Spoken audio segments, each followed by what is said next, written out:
Alors, une main qui se lève et la personne d'à côté qui ramène la main de son voisin en bas. Alors ça, vous n'avez pas bien compris ce que j'ai dit ce soir, madame. Hein. J'aimerais bien entendre la question de votre mari avant que vous tiriez son bras vers le bas.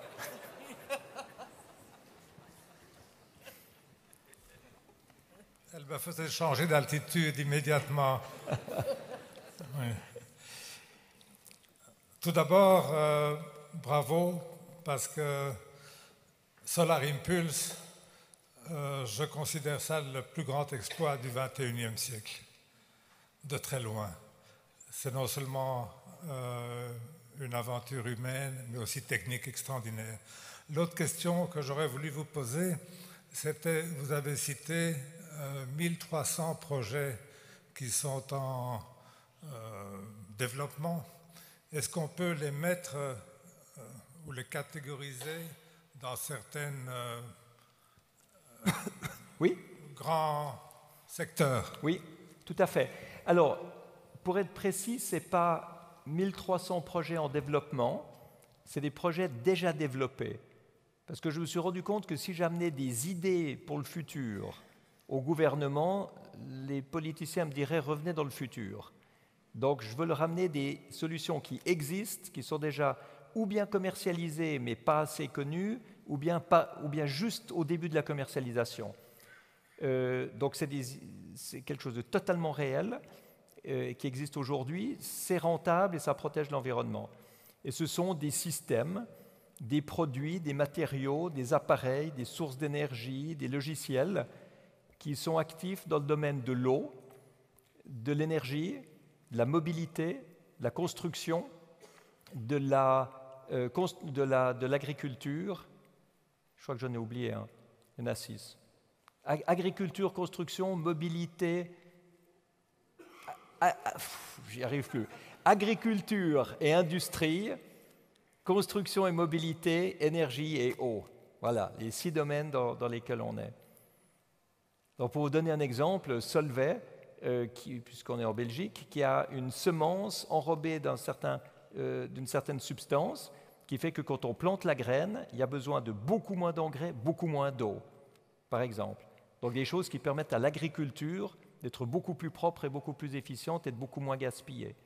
Et des choses comme ça dans tous les domaines.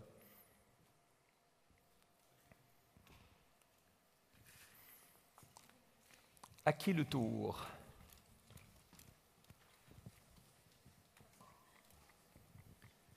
Merci, M. Picard.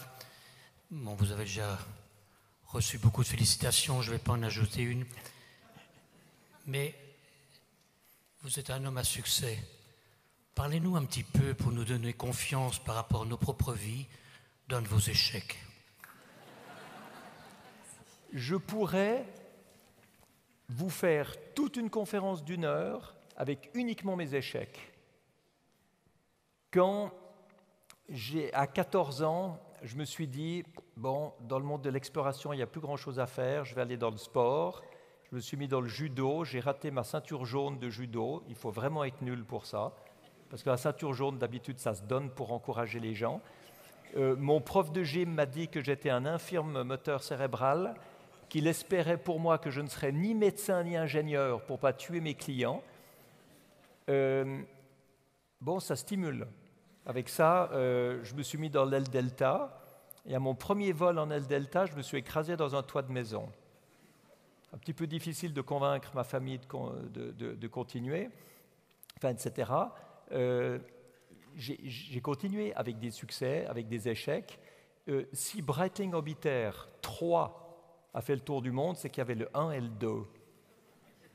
Pas très glorieux. Le 1, j'ai annoncé que je ferais le tour du monde en 3 semaines, et après 6 heures de vol, j'étais dans la Méditerranée avec un problème technique. L'enveloppe a coulé, la capsule était remplie d'eau de mer inutilisable. Ensuite, Breitling Orbiter 2, on n'a jamais eu l'autorisation de survoler la Chine, on a dû se poser en Birmanie. Bon, j'ai réussi le 3.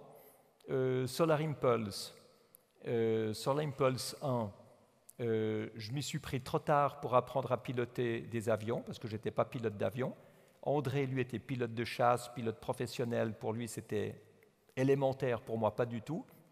Résultat, je n'étais pas prêt pour faire les premiers vols. Il n'y avait que André qui volait et moi, je ne pouvais pas voler.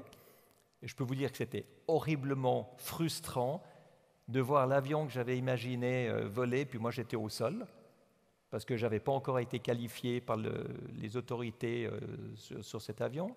Ensuite, on a construit le deuxième avion. Pendant les tests, l'aile s'est cassée.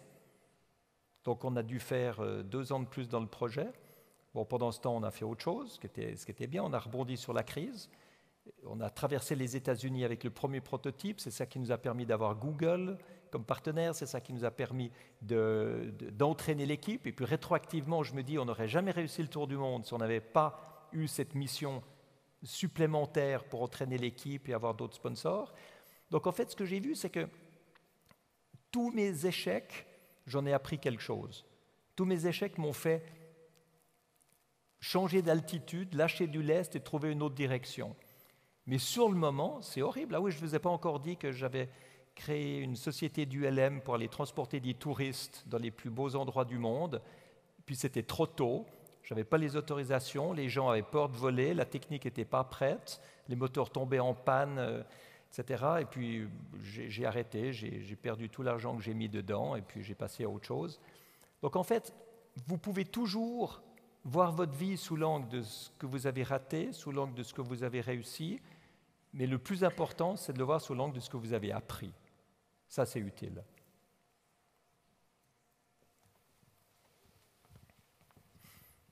Une jeune femme là devant. Oui, il y a quelqu'un d'autre qui est... Bon, je ne sais pas où sont les micros, donc allez-y. Vous pouvez déjà préparer avec votre micro, il y a déjà quelqu'un là derrière. Par expérience, je peux vous dire, la personne qui lève la main est toujours très loin de vous quand vous tenez le micro. Oui. Bonsoir. Bonsoir. Merci pour votre conférence très inspirante. Donc vous parlez de vraiment oser lancer son projet, son rêve, son aventure. Mais parfois, on a notre idée seule, on a notre projet seul, et c'est pas toujours facile de s'entourer, de laisser des gens rentrer dans le projet. Alors, quels sont vos conseils pour bien vous entourer? Et est-ce que pour vous, c'est important? Parce que je vois que vous travaillez avec beaucoup d'équipes, et je pense qu'ensemble, on va plus loin. Mais donc voilà, moi, j'ai mon idée, j'ai mon projet, j'ai envie de m'entourer. Mais est-ce que, voilà, je voulais savoir si vous aviez des conseils pour bien le faire. Prenez avec vous des gens qui vont vous contredire, qui vont vous challenger, qui vont vous pousser dans vos derniers retranchements, plutôt que des gens qui vont vous glorifier et vous dire « vous êtes formidable, votre projet est génial », parce que là, vous êtes sûr que vous allez rater. Et c'est une erreur que font tout le monde. Dans le monde politique, c'est la même chose. Dans le monde politique, on s'entoure de gens qui sont du même parti, de la même religion, du même pays. Puis alors on va faire des catastrophes géostratégiques, d'aller envahir l'Irak et qui déstabilisent toute la région simplement parce qu'on est un président américain qui ne sait pas du tout ce que c'est que le monde du Moyen-Orient. C'est la même chose pour les projets. Si on ne se met qu'avec des gens qui ont la même idée, ça ne va pas marcher. Il faut les gens qui ont un respect mutuel, mais qui se stimulent, qui se challengent, qui se contredisent. Et puis comme ça, ça vous force à évoluer et ça vous évitera de faire beaucoup d'erreurs. Mais par contre, c'est vrai qu'il faut que chacun ait un intérêt à le faire. Il faut un but commun, il faut une vision commune, il faut un certain nombre de valeurs qu'on a envie de partager là-dedans. C'est vrai que si les gens sont complètement différents puis ne font que de se détruire mutuellement, là on est à 1 plus 1 égale 0. On n'est pas à 1 plus 1 égale 3. Donc il faut du respect, il faut quand même il faut partager des valeurs humaines. Il faut avoir envie d'avancer ensemble. Alors là, il n'y a plus le micro, et moi qui suis déjà à moitié sourd, j'entends plus rien. Et du coup, quels sont vos conseils pour trouver cet entourage, rentrer dans un réseau, échanger, faire des appels ou juste être ouvert aux signes qui nous entourent et à notre entourage? Parlez-en autour de vous, puis vous voyez qui c'est qui va répondre de manière intéressante. C'est intéressant parce que très souvent, quand vous avez vraiment quelque chose qui est important pour vous, eh bien, vous trouvez autour de vous des gens qui correspondent à cette qualité d'énergie. Moi, je crois beaucoup aux synchronicités. Je crois beaucoup aux choses qui se mettent en place. On ne sait pas pourquoi, on ne sait pas comment, mais il y a les rencontres qui se font au bon moment. Et ces rencontres, il faut les voir, il faut il faut les remarquer, parce que c'est trop facile de rater toutes les occasions que la vie nous donne. Il faut être très attentif à ce qui se passe. Merci beaucoup. Oui. Oui, bonsoir, merci beaucoup, très inspirant. Alors je fais partie des gens qui conseillent les gouvernements sur comment on arrive à net zéro en 2050, donc voilà, merci pour la mention. Et en fait c'est très intéressant bien, parce que... Pardon ? Très très bien. Et puis... C'est pas pour ça que je le demande, c'est parce que justement je suis beaucoup dans le doute par rapport à ça. Et je finis par devenir assez techno-sceptique.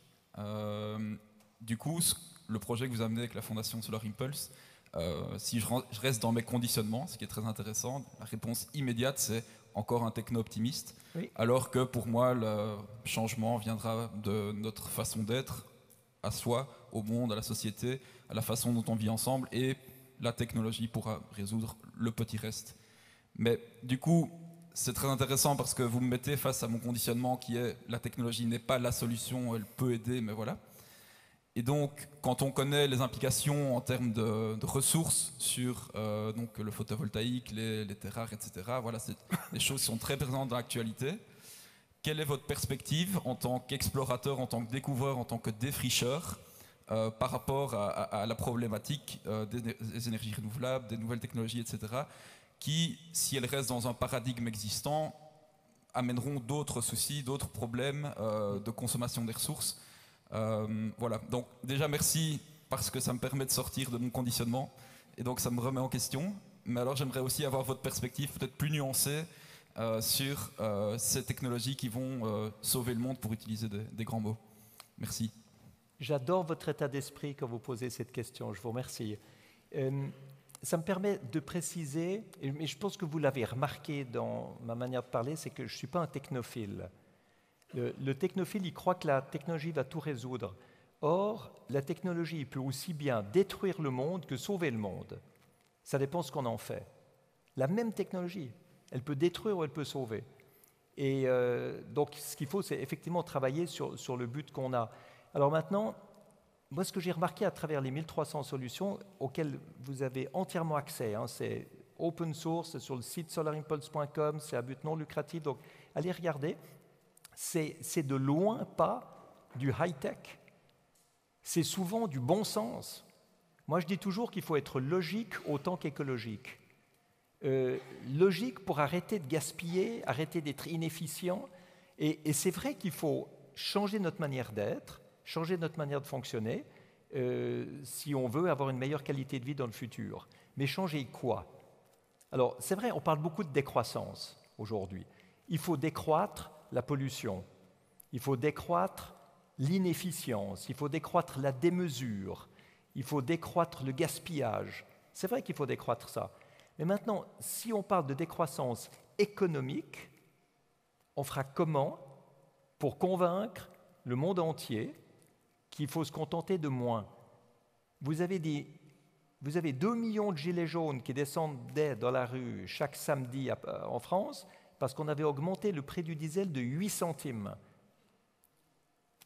Il ne faut pas me faire croire que les gens vont accepter d'avoir moins, de payer plus. C'est juste pas possible. L'industrie va entrer en conflit ouvert avec l'écologie, l'économie aussi, et puis ceux qui décident aujourd'hui, c'est qui ?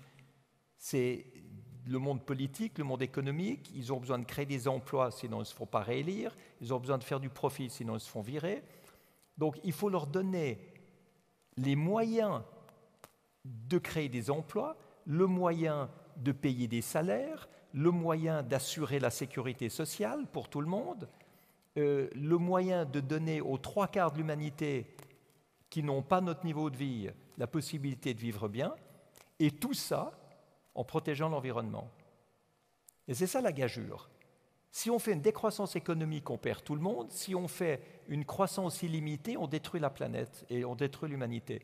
Donc moi, vraiment, ce que j'ai voulu trouver, c'est des solutions qui sont très logiques, qui sont très réalistes, qui sont pleines de bon sens et qui peuvent concilier les deux, concilier l'écologie et l'économie.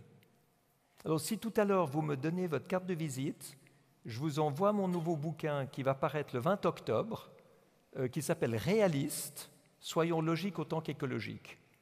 Et c'est toute cette vision-là de comment concilier écologie et économie. Donc passez me voir, je vous l'envoie, il sort le 20 octobre, et si ça peut vous aider à conseiller les gouvernements avec peut-être des idées en plus, je serais ravi. Au moins, ce sera comme pour ça que j'ai écrit ce livre.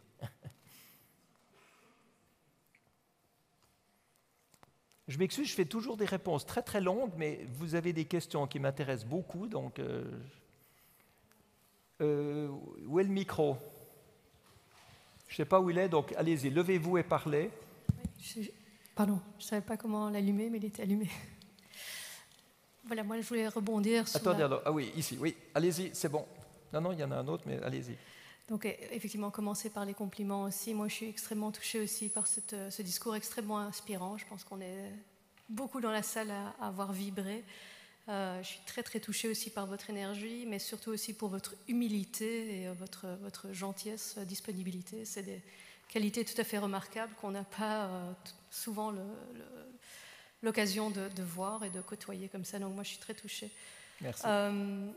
Mais je voulais poser une question tout à fait simple. Moi je travaille aussi pour quelqu'un qui dans le gouvernement belge et qui voudrait s'inspirer effectivement de gens inspirants. Donc je pense que je vais directement acheter ou commander votre bouquin, le lui synthétiser en fiche vite fait. Mais donc ma question est très simple. Effectivement, pourquoi vous abordez les politiques et qu'est-ce que vous attendez d'eux? Vous avez une idée précise ou pas?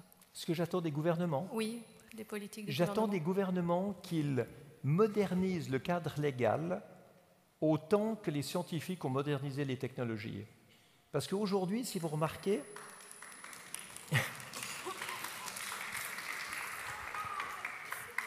Merci.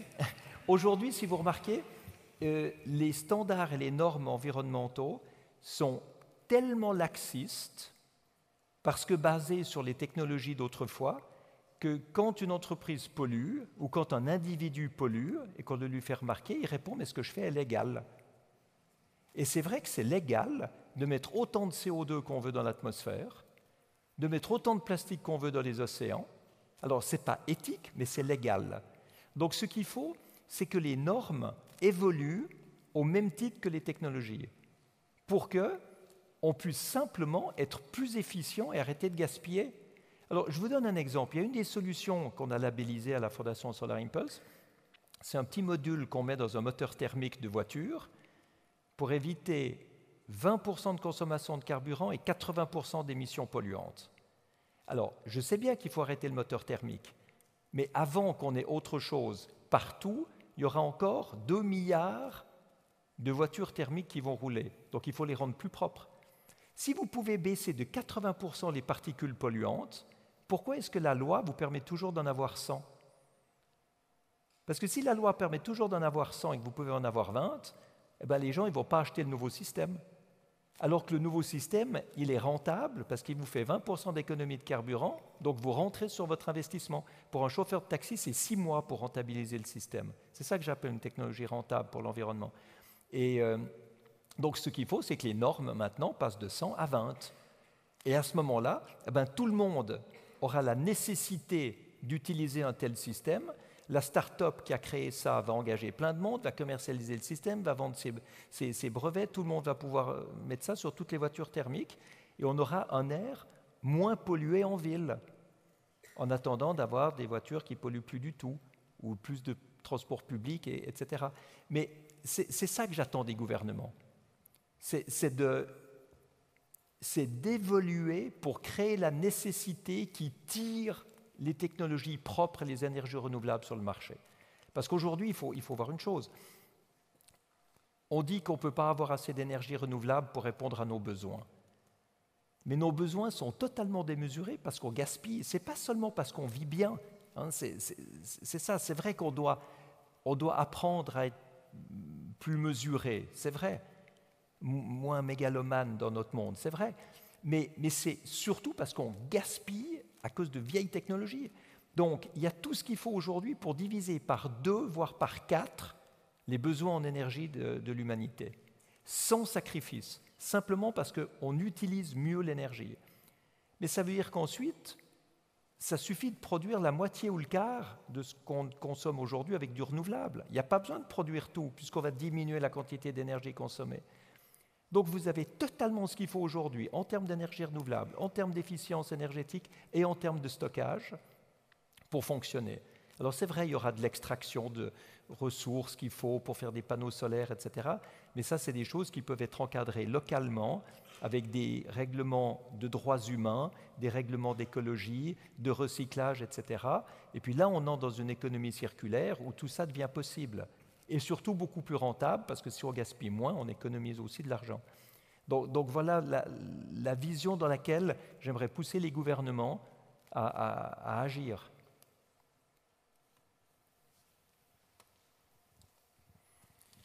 Bonsoir. Alors Bonsoir. moi j'ai une question plutôt pratique. Et c'est comment trouver des sponsors?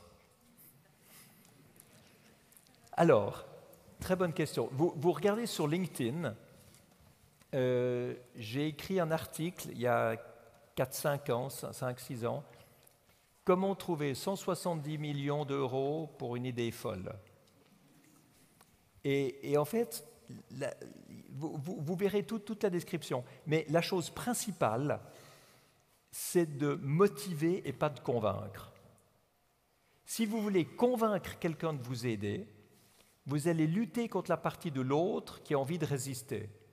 Alors, vous aurez vos arguments, l'autre aura les siens, et puis ça devient un espèce de ping-pong qui n'est pas constructif. Si vous motivez, vous faites une alliance avec la partie de l'autre qui a envie d'accepter. Et ce n'est pas du tout un conflit. C'est-à-dire que chacun va voir pourquoi cette collaboration, ce partenariat-là, va être bon pour les deux.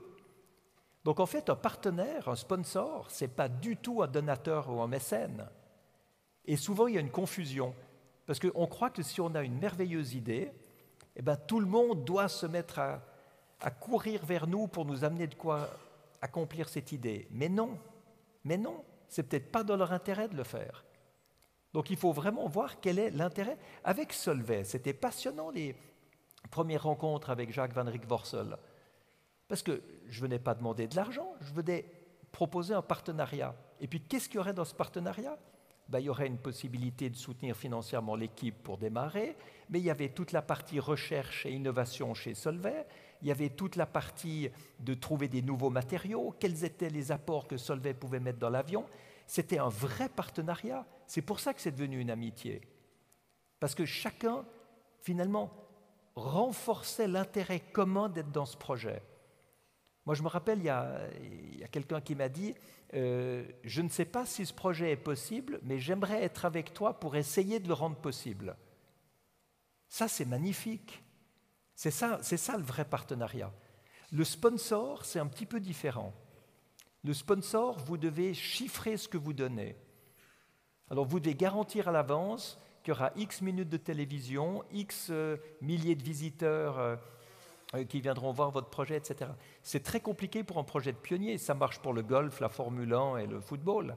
Mais si vous voulez faire un truc et que vous ne savez même pas si c'est possible, vous ne pouvez pas avoir un sponsor. Vous pouvez avoir qu'un partenaire.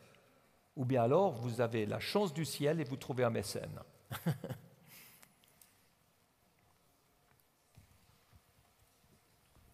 Bonsoir. Ah, voilà, ça marche. Bonsoir, vous avez dit de... Vous êtes où? Oui. Bonsoir. Oui. Bonsoir.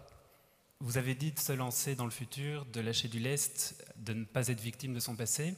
J'en suis convaincu et j'ai accepté ma situation pour me donner confiance dans mon avenir et ma capacité. Mais que faire quand son passé parle pour soi et est compris selon le conditionnement de l'autre? Concrètement, comment faire quand son parcours professionnel multidisciplinaire ne donne pas confiance à un futur employeur qui a besoin d'être rassuré par un candidat au parcours linéaire? Et que faire quand une personnalité très passionnée et entière fait peur à de futurs managers qui préfèrent des personnes dociles et obéissantes?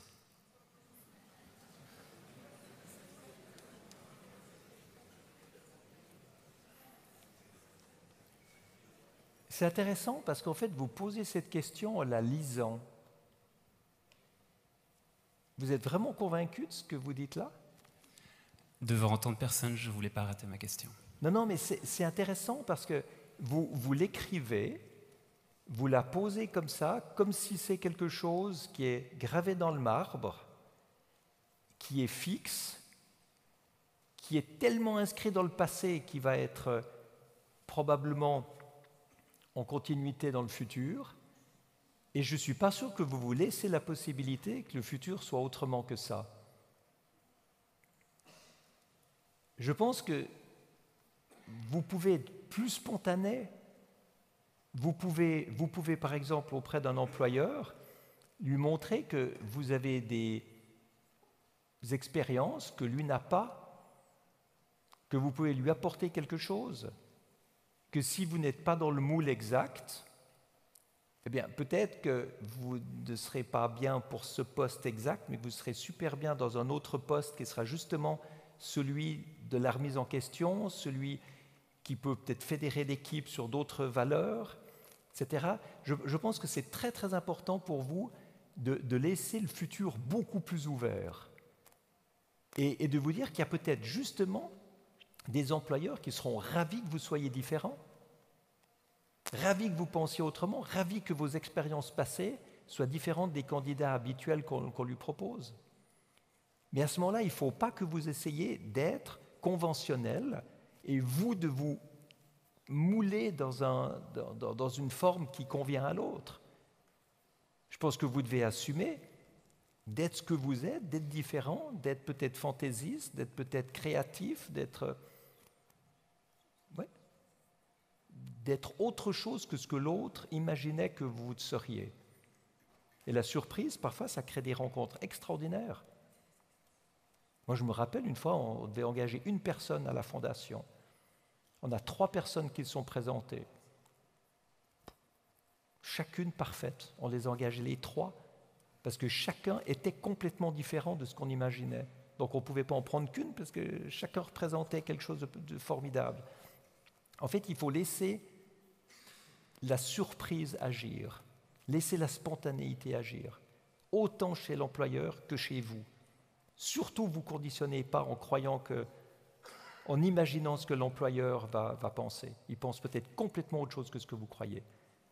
Et si vous le laissez penser autrement, ça vous permet, vous, de penser autrement, et ça vous permet, vous, de trouver une rencontre qui n'est pas qui n'est pas du tout liée à votre passé, et qui sera peut-être justement l'ouverture sur autre chose.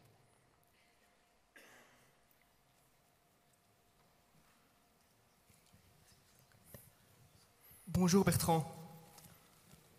Ici. Là, voilà. Oui. Donc je suis vraiment curieux. Est-ce que vous avez, ou quels sont vos futurs projets qui vous paraissent vraiment encore impossibles à réaliser maintenant et que vous avez encore envie d'entreprendre dans votre vie? Et donc vraiment des projets pour lesquels vous allez à nouveau devoir démarrer de la case départ. Il y a un jeune tout à l'heure qui m'a dit que c'était pas mal votre truc avec l'avion solaire, mais vous avez quand même fait beaucoup d'escales, ça aurait été mieux de le faire non-stop. Et je suis tout à fait d'accord avec lui. D'ailleurs, c'est ce que je voulais faire à l'origine. Je voulais faire non-stop à 2.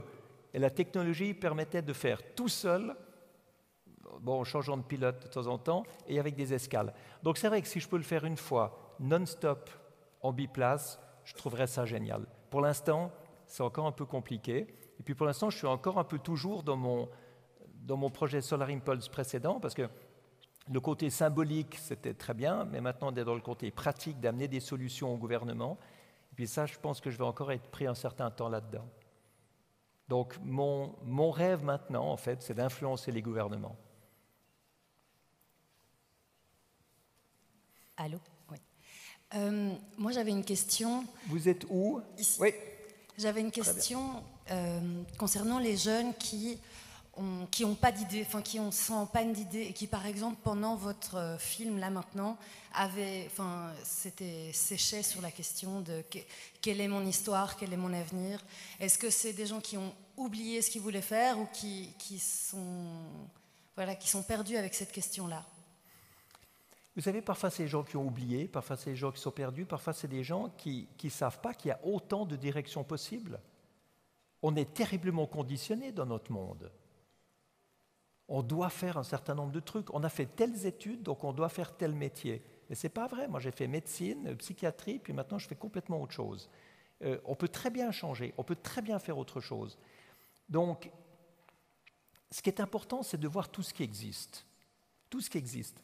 C'est ce que j'essaie d'exprimer en disant qu'on fait toutes les couches atmosphériques avec le ballon, puis on regarde pour chaque altitude où ça nous pousse.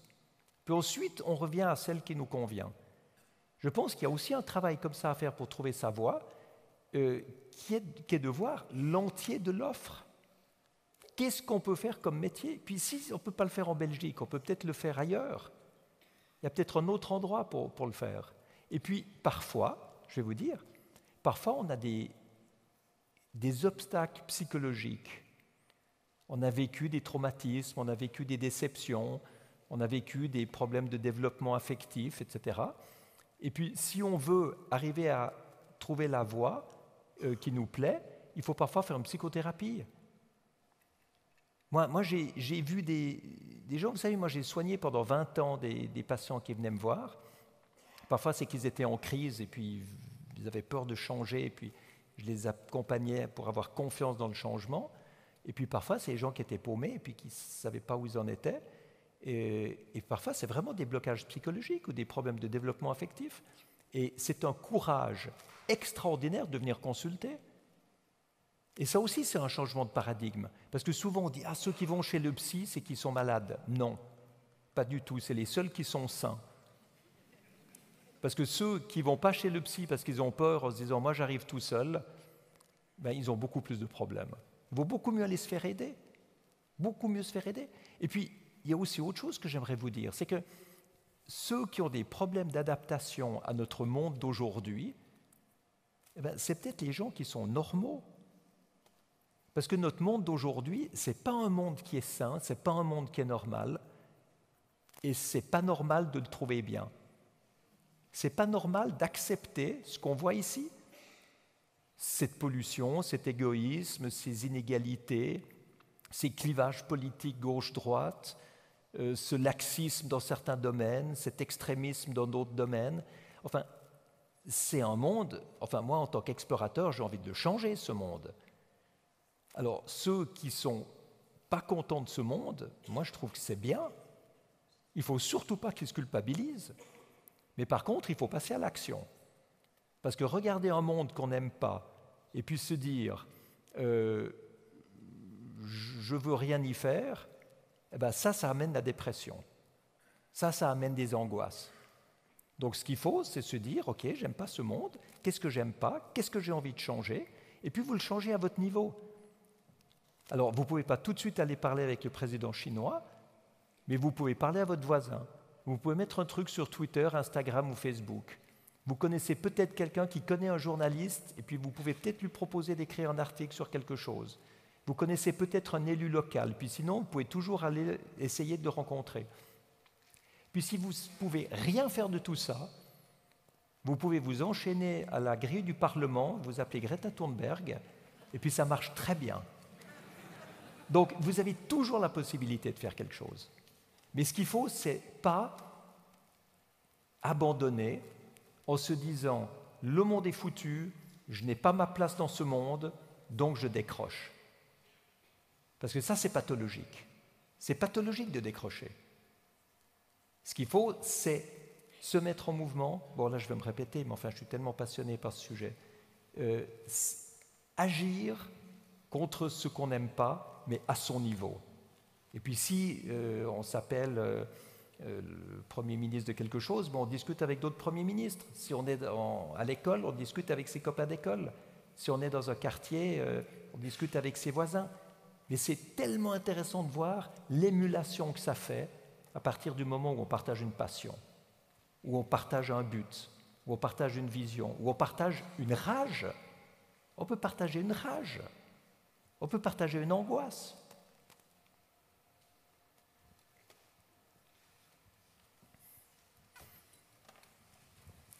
Oui. Alors, le micro va arriver.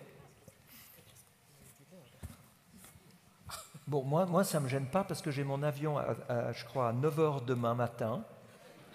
Donc, Moi, ça ne me gêne pas, j'ai appris à peu dormir. Maintenant, peut-être qu'on va se faire tous renvoyer parce que la salle Flagey ferme à 10 heures. Je pense qu'on peut encore avoir 2 questions. D'accord. Oui. Alors, avec micro. Rapidement, est-ce que tout ça est compatible avec le monde actuel et avec tant de tensions et autant de gens qui partent dans toutes les directions, dans le monde entier? Est-ce que tout ça est compatible, ce que vous exposez?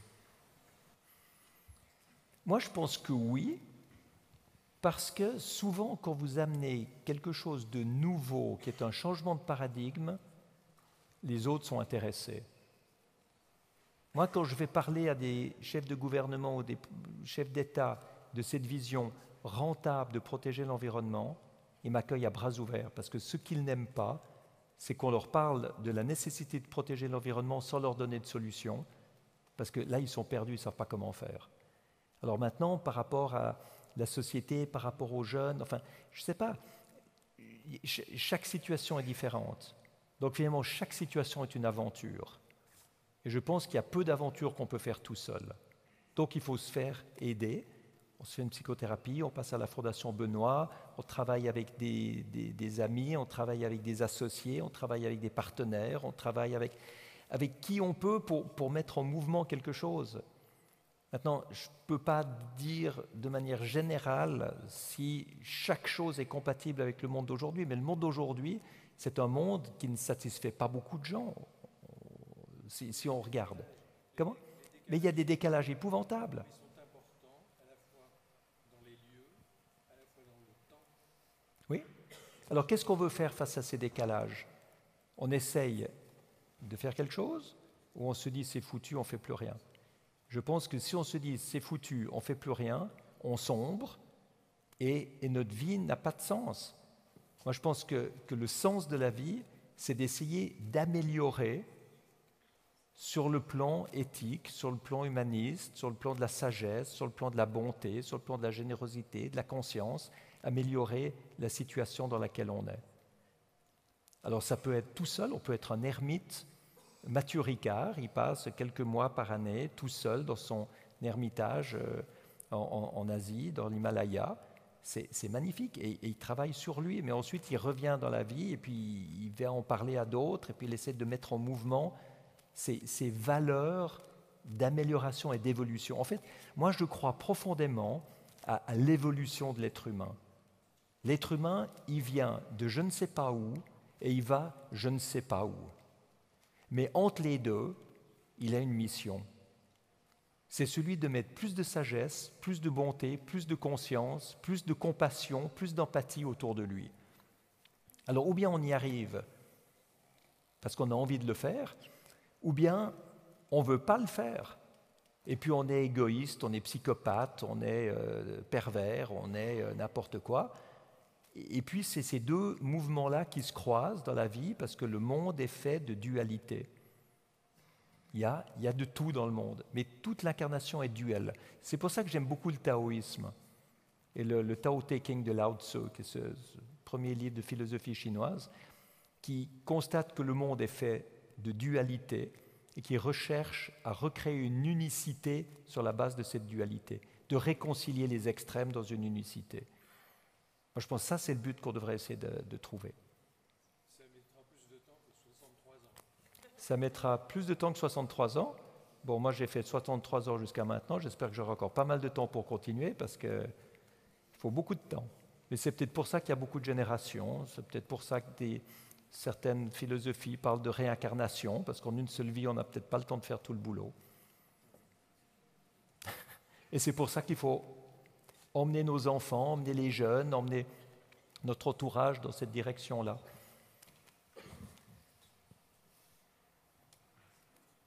Oui. Bonsoir. Bonsoir. Vous disiez que vous vouliez vous entourer de personnes qui vous contredisent, alors je vais me permettre un petit peu. Oui. Vous nous avez parlé des axiomes en prenant l'illustration par exemple des Égyptiens. Je pense que c'est facile de les identifier les axiomes des Égyptiens, des Tibétains, de votre arrière-grand-père, Mais c'est plus difficile de les identifier quand on baigne dedans. Oui. Or, j'ai l'impression que vous vous êtes pris au piège de ces paradigmes, de ces axiomes. Par exemple, quand vous parlez du système industriel, économique, qu'on n'arriverait pas à faire changer les consciences. Comment est-ce qu'on peut faire admettre aux gens d'accepter la décroissance, faire admettre aux gens d'accepter de consommer moins ou de devoir payer plus pour des services, etc. Or, on sait... Comme ça, oui. Or, on sait que ce sont des paradigmes, des axiomes, et qui peuvent changer. À l'époque de votre arrière-grand-père, à la même époque, il y avait des gens qui travaillaient dans les usines, dans les mines, qui n'avaient il n'y avait pas de droit du travail, c'était inexistant, pas de sécurité sociale. Ils ont dû se battre, ils ont dû arracher cela parce que les gens étaient persuadés que, le système économique était persuadé qu'il allait s'effondrer si on leur accordait ce qu'ils demandaient. Aujourd'hui, c'est la même chose. Le système économique est dans un équilibre qui n'est pas le seul équilibre possible. Vous parliez de changer les lois pour les faire correspondre aux exigences écologiques actuelles. Mais ce système économique, on sait qu'il va s'adapter puisqu'il s'est déjà adapté et que ce qui était impensable à la fin du 19e siècle nous paraît tout à fait acquis aujourd'hui et ne devrait pas être remis en question. Ce qui est impensable aujourd'hui, comme par exemple, vous avez parlé de plein emploi, de création d'emplois, c'est formidable parce que ça crée des emplois, mais pourquoi la création d'emplois doit-elle être un objectif de ces actions-là? Pourquoi la croissance doit être un objectif de vos actions? Donc voilà, je voudrais vous mettre face à ce qui me semble une contradiction. Vous parlez de faire sauter des axiomes, mais pourtant vous reposez sur certains axiomes en disant qu'il faut adapter les luttes environnementales au système économique et pourquoi pas le système économique aux exigences environnementales. C'est vrai que c'est beaucoup plus difficile de reconnaître les axiomes quand on est dedans qu'a posteriori. Tout à fait d'accord avec vous. Est-ce que j'ai gardé trop d'axiomes, trop de paradigmes et je n'ai pas encore jeté suffisamment de lest par-dessus bord? Ce n'est pas exclu. Peut-être c'est vous qui avez raison. Et puis on verra dans le futur dans quelle direction va le monde. Mais ce que je remarque, c'est qu'on est dans une urgence. On n'a pas 100 ans devant nous comme ce qu'il a fallu pour avoir des vacances payées, une sécu intégrée dans le salaire, etc., tous les avantages sociaux qui ont permis à l'humanité de vivre mieux. On n'a pas 100 ans. Je ne veux pas être pessimiste, j'ai promis que je ne serais pas pessimiste, mais on a 10 ans.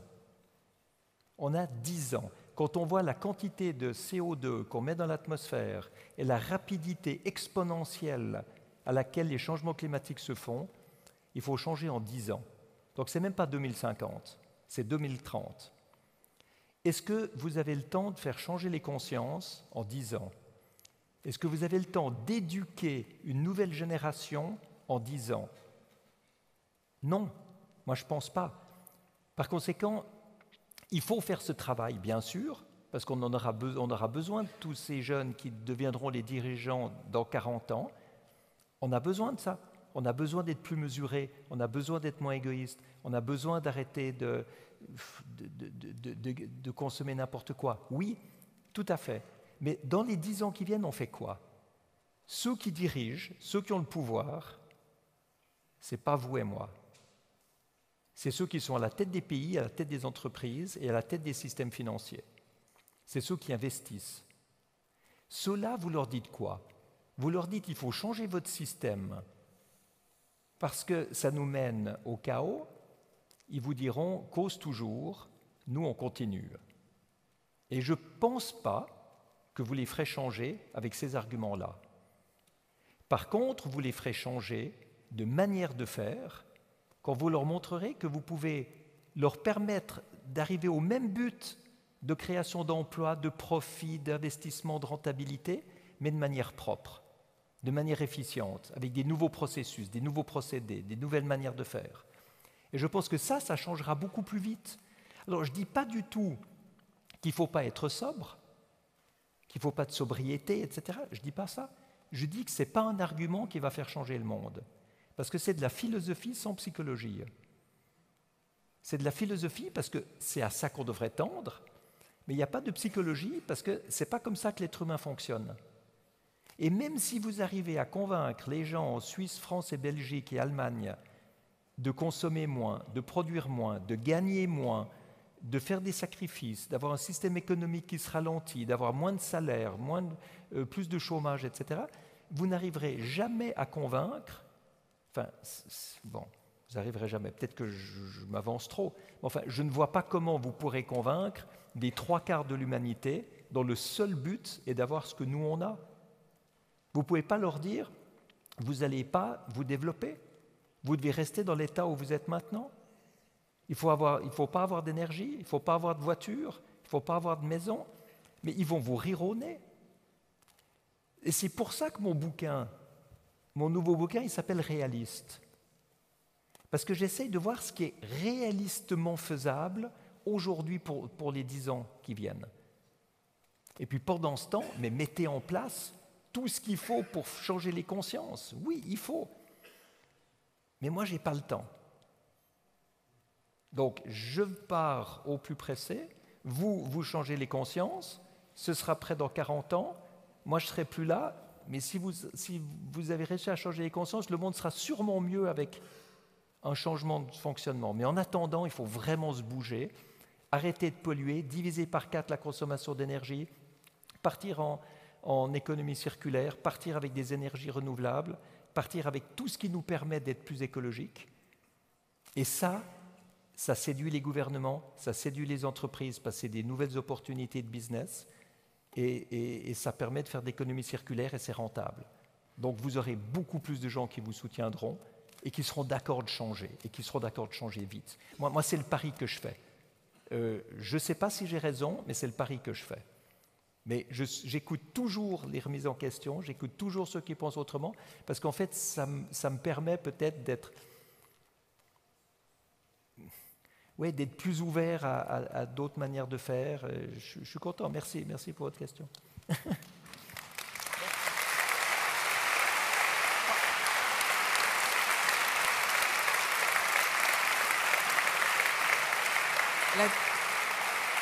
Le bar est ouvert. Les discussions dont on va vous frustrer en disant que la salle ici doit fermer peuvent se continuer au bar. On continue au bar. Oui, voilà. Ben, c'est un bon programme.